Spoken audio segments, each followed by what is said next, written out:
Hi everyone, and welcome back to the BrainTrainr Podcast. I am Lindsay from the BrainTrainr team, and I am thrilled to bring in today's episode featuring our hosts Norman Valdez and Alice Tveit. In this episode, we are joined by the amazing Michelle Baldwin, a true trailblazer at the intersection of philanthropy, impact investing, and emerging technology like AI and Web3. Michelle has been at the head of some of Canada's most innovative social change projects, and today we dive into how leaders and organizations can navigate digital transformation without losing sight of equity, community, and real-world impact. You'll hear us talk about what it means to learn out loud, why it's okay to feel a little bit of discomfort around new technology, and how we can all push for systems that are more inclusive, transparent, and community-driven. So, whether you are deep in the world of social impact or just curious about the future of technology for good, you are in the right place. So, alright, let's get started. Hello, everyone. Welcome to another episode of the BrainTrainr Podcast. I think it's been a bit of a tiny gap, but we're back in full force, and we're back with someone that I've been wanting to have in the podcast for some very long time. Michelle Baldwin is with us, and we'll have an enlightening conversation about, like I said before, the way Michelle sees all of these things we're going to be talking about. Is hope that you enjoy this conversation. Episode 17, and we're going to level off to Alex to kick us off. This is really, truly a pleasure. It's been a long time coming, and for those who do not know, Norman and I have been working with Michelle for a longer period of time. So it's actually a pleasure for us to step into a different environment where we can ask you questions. And usually what we start off with, like, we're both big fans of personal journeys and the reason why people do what they do. And we would love to for you to just take us through your journey about why did you end up in this space and really the serendipities and the intentional choices, anything else you want to reflect on. Great.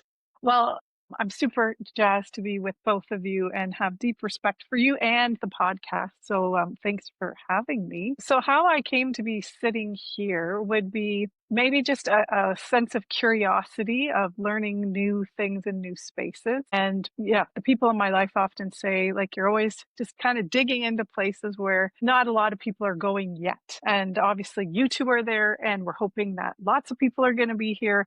But when I first started to delve into the space of technology, it was partly because I think I knew that there were things that were happening within philanthropy and nonprofit where we were just kind of churning in and out of the same kind of circles and thinking. And it was other people who were nudging, saying, what's happening outside of us that we might not be paying attention to? And this was when Web3 and blockchain in particular were going fairly wild. And I should preface this to say, if somebody's listening to this and they're thinking, I get really nervous about technology, I was with you. I used to run from technology. And I think, quite often nonprofit and the social impact space does kind of have this sense of just a bit of fear. And so as I share the story, it's really a place of, I still have a bit of that fear at times and imposter syndrome. But when I heard about Web3 and blockchain, what got me excited was this idea of new ways of making decisions together, new ways of organizing together. And to be honest, I think I really kind of got excited about the promise of it. But similar to AI, I quickly realized that, there was lots happening that was actually problematic in the space of Web3 and blockchain, just as the same time that there was this beautiful foundation that was happening at the grassroots level that was actually making huge change. And was in like a systems mindset, even though they might not use that language. And so it was that got me kind of really diving into technology, not only like reading about it, but I was actually in the space, in decentralized autonomous organizations, in situations where we were co-budgeting. And I had the opportunity to see, okay, this actually can really make a difference about the way we show up together and how things can move in a way that feels like a collective as opposed to a bunch of individuals working separately. Fast forward, just, the work with Community Foundations of Canada, thinking about transformation and what would happen in that space. AI has been around, I realize, for a long time, but all of a sudden it was like everybody's talking about it.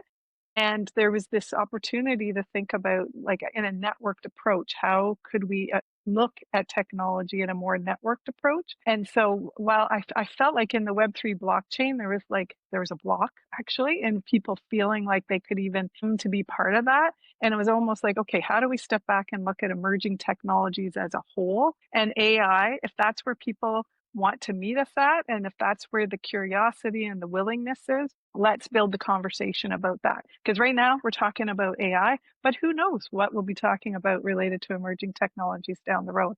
So today I would say that, I brought this into the classroom at Huron University, trying to get the students to think about it. You've both helped be part of that.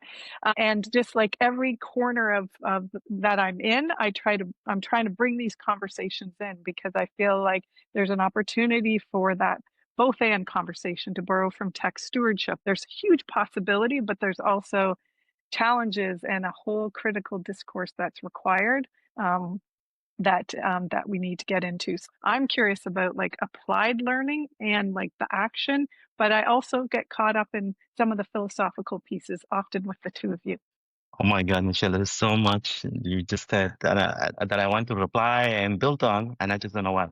There's so, so many things. I want to just start with the idea that we need, I think, grow a higher consciousness of how much leaders need to start to see things much differently than before. And one of those things, as you mentioned, how you had that fear of technology, and I think for a lot of leaders, it is of course choose to rely on a staff when it's something is technical. But I've seen that from you, where you would ask me about an AI tool. Do you recommend this one? And it's like, you were always willing when we were working together, just for me to show you even like, this and that, and you will just use it. It's like, and I feel like that's the kind of thing that we need to instill more. It is a higher commitment. It interjects into your personal space.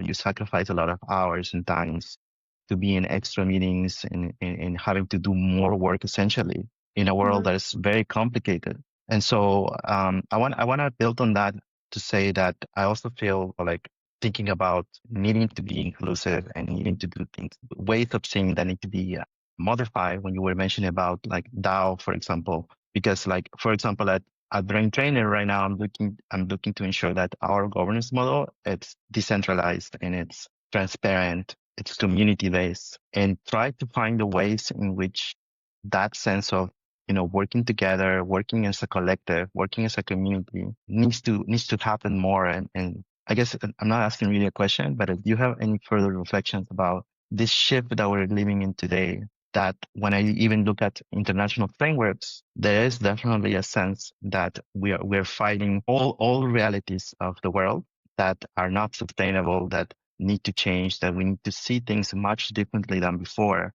And that is important in all aspects. Like, in policy, it's thought about most importantly, because policy will ensure that, we try to do that at the most way possible, at the highest way possible, where there's accountability. It has the values, so it has the inclusivity, rather than just using the big tech platforms that exist. I think I would love to move on to the applied side, and especially the work that you're doing in impact investing and really around an AI fund. But I don't want to leave this area just yet, because I think it's the whole concept around learning out loud and how you thought about the process, being a non-technologist and really holding that fear is an important space for a lot of organizations and individuals, especially in the sector, but in a large way as well. I currently work with First Nation called Tronic Witch up in Yukon, where it's the only place in Canada where you have co-governance of education between First Nation and settler government, and where we talk about, for example, how do we reimagine education in decolonial practices and unlearning composting, to use Vanessa's Andrea's words. But we talk about how do we intentionally lean into discomfort? How do we create an environment where, yes, we're holding fear of saying the wrong thing or not being able to speak, but how do we create an environment where that's actually okay? And I think that's such a big piece where people don't see themselves in technology. They still believe that ChatGPT is AI, not recognizing that the expertise that's sitting on rural or indigenous communities on need for remote mental and physical health care, for example, on a practitioner side, it's crucial for how we're implementing AI in healthcare. So my question for you is, both on an individual level, how do you learn to lean into this discomfort? And how do we create safe environment and spaces so that it's okay to ask questions? It's okay to comment to a conversation, not knowing the technology side, but you still have a powerful voice. Well, I think going back to my point about, bringing these conversations into every corner that I'm a part of. So using the example of the course in the governance leadership ethics, saying to the students, like, that, because even 2 years ago, what was in that course and how I approached that is completely different today. And so saying to them, we're in this journey together. I'm not coming in here as if I have an expertise, but we're figuring this out together. So for me, I always feel like if I feel like I'm part of a community and I'm learning something new, that is when I feel like that fear level go down, because it's not that I actually have to have the answers. It's that we're collectively trying to figure it out. And just like whether it's a formal course that you're taking or if it's a network that you're part of, like how do we build those conditions to say when we actually didn't get it right? Because I know I've made lots of mistakes when it comes to technology and in life, and just how are we kind of creating that option to talk about it. And then the corners that I'm in are definitely talking about power dynamics, and tech tools just amplify that. There's bias that is showing up in that, but there's also, as you mentioned, indigenous groups that are actually trying to like take this moment and to make sure that they're influencing the algorithms and that they're really preserving and looking at their languages and their ways of being to reflect in technology. And so I feel like, yeah, just being amongst that, the abundant intelligences group that I was able to sit in on and hear their perspective on the current and future state of AI was like, was a place that was, I guess, does create the discomfort in that. I'm like, how didn't I think of that? Because some of it is just, systems and logics that I have just started to assume I like are the way to be. And then there's something that kind of makes you go, oh, wait, yeah, there's a different way forward for this. So, yeah, so maybe I'll pause there and see where you want to riff from here. I think, yeah, so I just follow along on this. I'm just so thankful for the, this collaboration that we actually have still, even after we stop working together. Like the emails that I know Timothy Dreamin sends us. Shout out to Timothy Dreamin. Hopefully he's listening to this.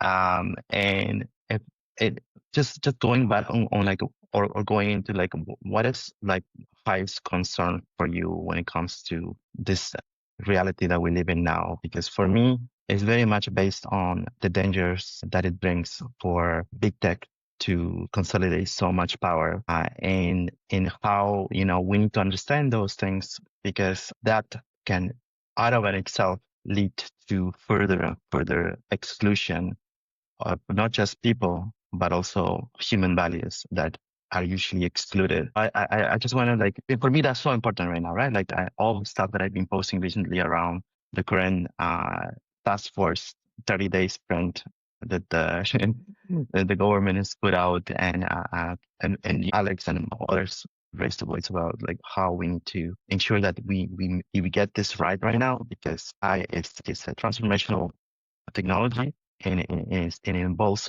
the entire humanity. There's no even a shred of corner of humanity that has to be a part of.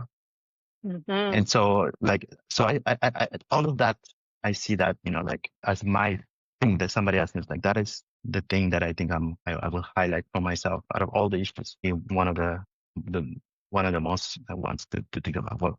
What are your thoughts on some of that? Yeah, well, I think you raise a good one, like just like who is shaping this, whose voices are really encoding the future of AI or any technology is so important. And right now, if we use Canada as an example, we are definitely seeing a bias to business, to research, to government being at the table. And yet, like civil society, nonprofit, social impact, however you want to define it, there is so much knowledge, so much data, so much wisdom about walking alongside communities that is not being considered in this moment. And so for me, I think if I was thinking of something for Canada, it's like whose voices are missing, without a doubt, is like the thing that would be keeping me up at night about this, because I definitely don't want big tech to be shaping where this goes solely. But then I see the way people are mobilizing around a moment like this and bringing voice to how we could be doing this, and like not in an antagonistic way, but in a real like partnership, like an offering, an invitation of we have all of this and we want to be at the table with you. And if you're not having us at the table, we're still doing all this beautiful work. And so I think it's like, yeah, I guess the both and of, still trying to get into the more traditional, or yeah, maybe the more institutional spaces, but then still doing all that we can to move these things forward and make sure that as individuals, as organizations, whatever we're connected to, that we're trying to amplify voices that are typically not at the table. And hopefully that means bringing new funding to the table. Hopefully that means getting people into, roles that they haven't been in before, and building literacy and understanding in ways that not just like kind of, what would I say, not just learning from like a course, but really in a way where they get to test it out and try it. So that's kind of what's on my mind. And I guess I'd be remiss, and I think it's actually the two of you, that is just the whole data sovereignty piece. And like recently, I won't name, but some of the AI spaces that I'm in, it's like I'm having to make choices about how long I get to keep the data that I've been putting in versus privacy, and this tension about, okay, how am I going to, kind of make sure that this decision I make is done not out of convenience because I need this data for a longer term, but because I'm really trying to understand the privacy implications, not just for me, but for the information that I'm putting in there that could be other people's thought leadership that I have been borrowing and leading into. So I think it just really takes, I guess, a reflective practice that again, I've been trying to lean into and do with others. I find myself reaching, and I've probably been conditioned by Zoom and Google and Teams to find the reaction emojis. So like there was periods that I wanted to state my agreement, especially as you were talking about not just that the exclusion of our sector, again, social impact, nonprofit, philanthropy, but also the lost opportunity on expertise and knowledge and data, but also with a sector and organizations and people that sit on the trusted relationships in the deepest rooted ways. And that is lost in a time where, if you're looking to the south of the border, but also here in Canada, that trusted relationship is what we need the most. And especially how we're developing the technology that's integrated into all areas of our societal and environmental systems. But I want to take it briefly into the other side of that you're holding. We're really looking at finance and systemic approach to funding and how you're relating that to the AI space, both when we are looking at the challenges and power dynamics and inequities that persist today, but also the opportunities to unlock, whether or not to be through pooled resources and funding, how you're thinking through your work with Super Benefit DAO, for example, and others. How do we start creating knowledge commons, and how is your thinking around different mechanisms for funding feeding into the whole? I'm really loving how you're holding space for both these conversations. I think where I would start is just knowing that even in, kind of my journey of trying to create, let's say, like Verge Capital with others, which is a community finance intermediary, there was this like reckoning at one moment where we had really just replicated in some ways some of the systems that already exist. So I think when it comes to like impact investing, impact finance, and I guess the spaces of DAO governance, is just thinking about like kind of questioning along the way, have we actually created something new, or have we actually just tweaked at the edges and replicated what was there? And so and even just starting to delve into AI and impact investing, I really see where, you see ESG and some of the big firms using it for screening and like exactly what you'd expect them to use from an efficiency perspective.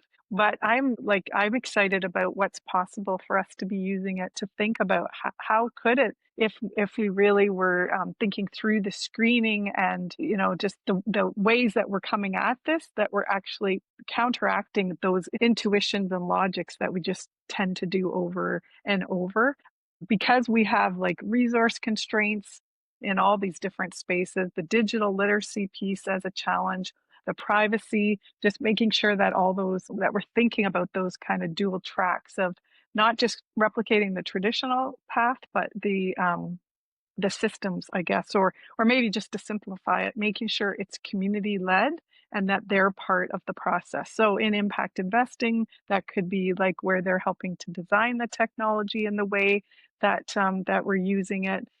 If it's in the governance space, making sure that we're co-designing that and we're not coming with preconceived ideas of, okay, here is the way we've done it in the past and this worked and now you should do it too. And maybe just like from the community owned investments, community owned technology, like how can ownership shift hands from being centralized? And I've seen this, as you've mentioned, in Super Benefit and All In for Sport, where if we layer in kind of the capital side where, the money comes into a project and it's not all predefined, because we know that things are emergent and it could shift over time. And so people are co-designing what that looks like, they're contributing, and then they're being recognized for that contribution. They're, again, I guess, kind of sharing out loud, this is what I did, this is how I think I contributed, this is how I should be compensated for it. So I think there's just other ways that we can be thinking about finance and the way that we're doing it that is much more done with transparency, with openness, with accountability. And so as I kind of look at the impact investing space, I get excited about that, because I think there's people, like I was in a room recently with Impact United Academy, and it was a AI for social good, just, a quick hour conversation, and half of the room, now small sample size, 50 people, but half of the room were using AI in some way and didn't realize that they were all doing that. So how could we be looking at this in an ecosystem way and really figuring that out together? I guess building up on that, about social impact investing, do you see an opportunity there to drive people more awareness, like about just focusing on the SDGs and ensuring that it's more important now than ever to think about anything that you do, if it's like money flows, and if it's like where should the money go in a way that it will have the benefits of sustaining an organization, but also to sustain a mechanism that creates good positive outcomes. Because now especially if you just focus on the environment alone, just the amount of things that are to be concerned about. And like even this morning I was discouraging a colleague to not bring so many things, because that's one of the practices that I think organizations need to reflect more on. How are you actually as an organization sticking more towards that direction of things, where the principle should be more about the impact in some way, at least, rather than just focusing on ROI, which is being the norm. Well, I think so. Using impact investing, it's both how can we use it in the I guess the co-creation, hopefully the implementation of it, but then there's also how can impact investing actually support this space and make sure that we have the investments both like from and thinking about a very much a blended approach to it, so that it's not just all loan capital or grant capital, but there's these approaches that can really get behind projects that for me would hold both social impact and environmental impact at its core. And then I guess in more of like the development of impact investing, it's like there's already a movement around mission aligned investing and making sure that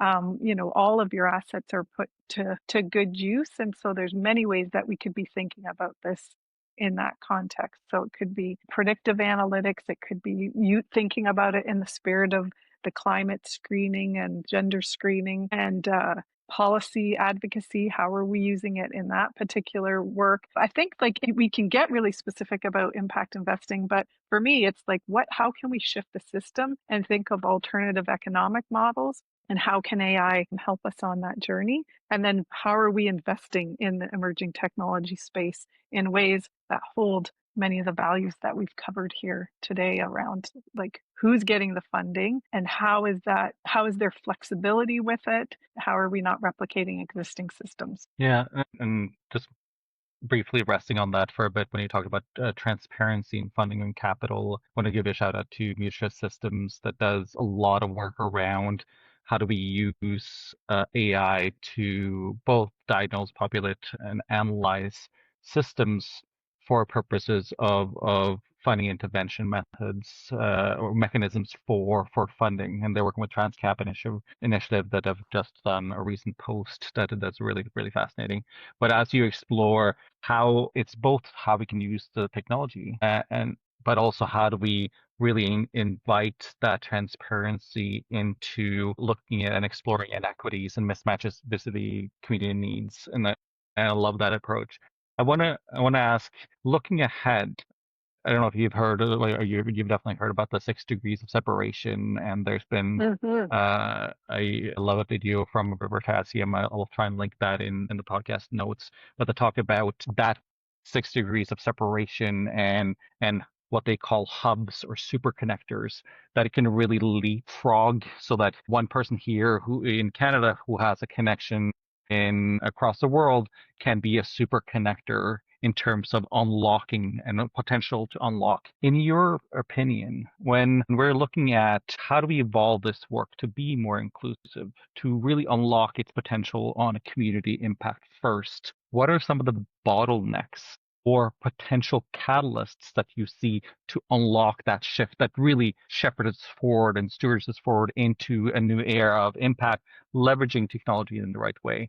For me, I see that one of our biggest challenges is not the technology, it's a shedding of ego and really culture and mindset around how do we work better together. But are there shifts or bottlenecks on the challenge side that you find that if we unlock this challenge or unlock this potential and opportunity, we will really have a catalyze an effect that we haven't seen before? Well, I appreciate that you gave the shout out to Mucha and TransCap, because when I did do research on AI and impact investing, I want to say that there was very little so far, and they were one of the only ones that were talking about this, besides more the traditional ways of using it.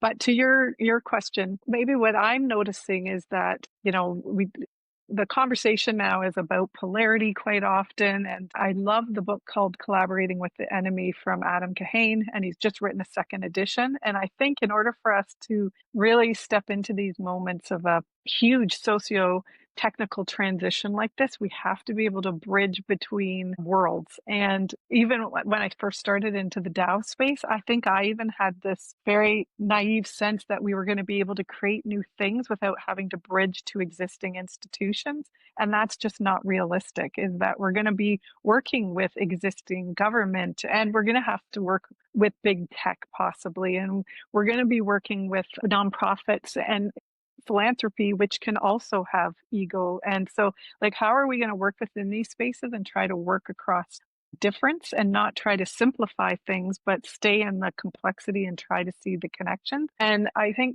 well, two of you are an example of this, like people who show up as connectors and weavers between worlds, not just like in a Canadian context, but globally, I think is going to help us through this challenge, because there's so much happening in different, places where, you gave the example around Norman earlier around kind of Africa and what's happening there. And often emerging technologies are about liberation and freedom in different contexts. And in our Canadian context, it gets to be about productivity and growth.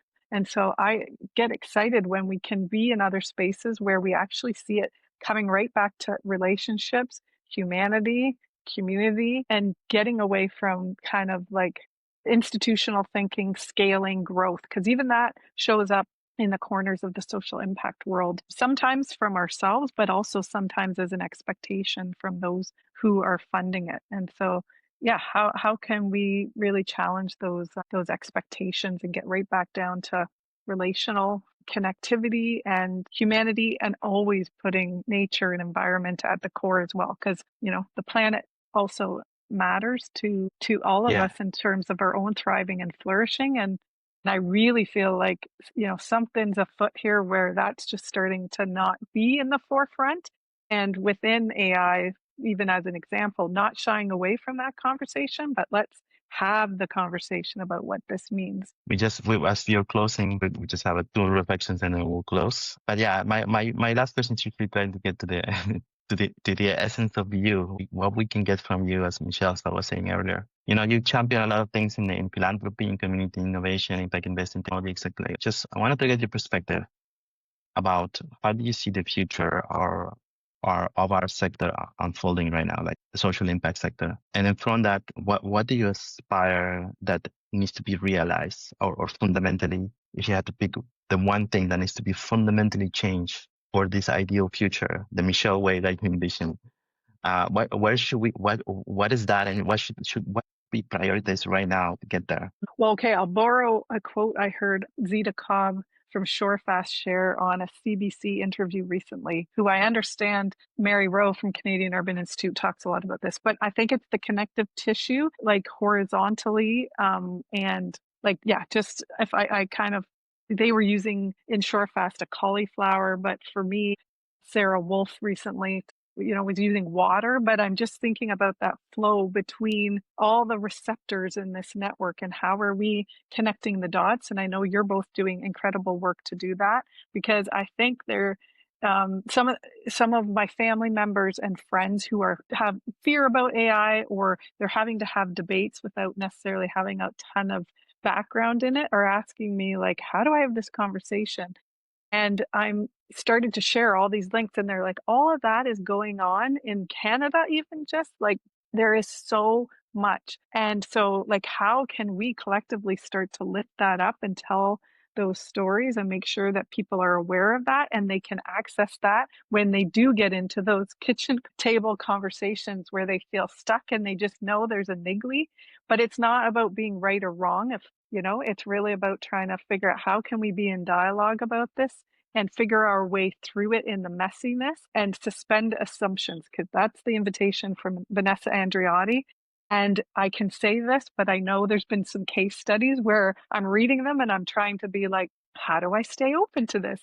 And so I guess that's the invitation to myself and to others, is just how do we stay in this messiness, try to listen to hear, work with people that feel not our usual comfortable place, and really try to build that horizontal connective tissue. Yeah, I'll give my last reflection and question and pass it off to Norman to close. But it doesn't surprise me that I resonate with a lot of your reflections. But especially as it relates to how do we work, whether or not we're talking about the balance between techno-solutionism or self-proclaimed Luddites when it comes to AI, or if we're talking about economics and commercial aspects that are often transactional or extractive or very community focused. We need to have those difficult conversations, and really, how do we build that ability to have relationality across different spectrums? And I think that's a key for me. My last question, because of your last reflection here, was given the fact that Canada is all things considering small, like we do have some of the most amazing AI expertises in the world through the institutions. We have really important work being done on the impact side or indigenous knowledge and AI side.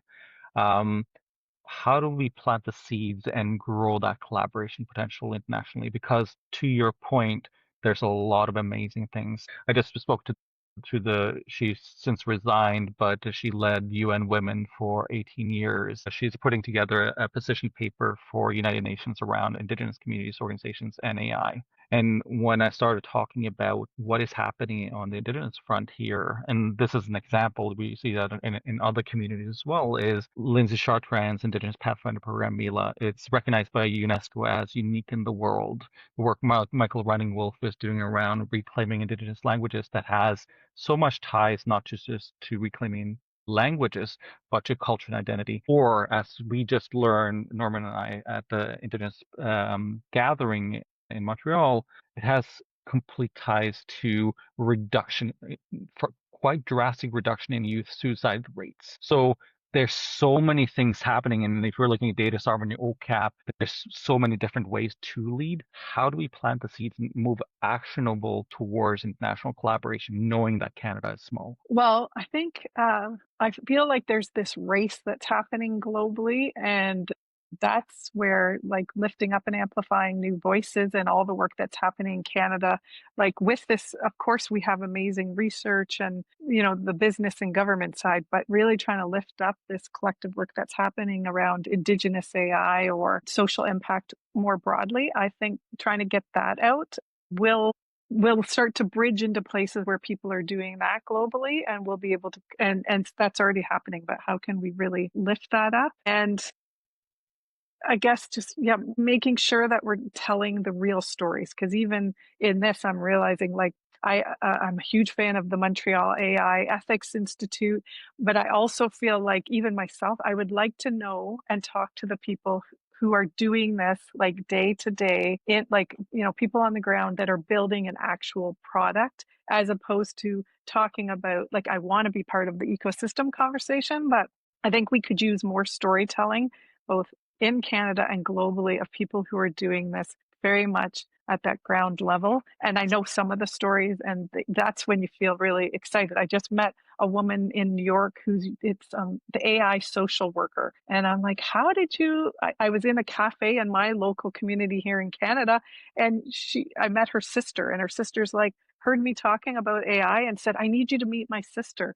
And then, I was able to show her all these resources, even within the US, that she wasn't aware of. So I think it's just that like relational and like reciprocity, because then she was sharing so much back with me. But how can we do that it doesn't only have to be at the one-to-one level? And I think that's the opportunity space. Well, with that, we're gonna end the end of this podcast. Fortunately, because we could of course be talking more and more. There's so many things we could have gotten into that we didn't. And just signals that you should have it back. But I did within this limited time. We got a good share of you. I think I hope everybody will enjoy it. Yes. So Michelle, I don't want to put you on the spot, but is there any? I should have probably give you more heads up. But is there anything you would like to highlight? Any event, any publication, anything coming up that you are doing that you can share? Sure. Well, I'm going to be at the Mozilla Festival in Barcelona, November 7th to the 9th. And we're doing a session on rewiring philanthropy and technology for community-led future. So you kind of hear the themes and it's fun because having colleagues that I met along the way coming from different parts of the world. And so I think we're kind of living out this global piece that you're talking about. And then maybe what else I'll leave it at that. But I think there's a lot available. And just if you haven't looked at the course at University of Victoria, I'm sure it'll be run again. We're in the middle of it. But honestly, the content is mind blowing. I can't even believe it. And it's more than just about AI. It's really about your relationship to yourself and your ability to work through complexity and think at a systems level and do the inner work to just sit still and be a human being and not a human doing. So at first I was like, why did I sign up for this course when I'm like in the busiest season? And now I'm like so grateful because it's like I'm carving out this, I guess, reflective practice space on a weekly basis. And so those are the two things that come to mind. I'm so jealous of that. I want to do that. It sounds so good. You can join us. It's not too late. You could catch up. Yes. Oh, Yep. for Oh my sure. God. Send me the Let's link. chat. Thank you so much, Michelle. Thank you both for the invitation. I'm just going to do a quick announcement because BrainTrainr is collaborating right now with other organizations, actually Social Impact and Hispanic. One of them is Hispanotech, and Citlali, you're listening. I'm doing this announcement, yes. We're doing a community survey for Latino community that is running. And so please, if you're listening to this, you're Latino, please fill out that survey. We're going to use that data to understand the community and also to eventually potentially conceptualize AI solutions to help the community. So yeah, with that, thank you so much, Michelle, Alex, and Until next time, everybody. Thank you.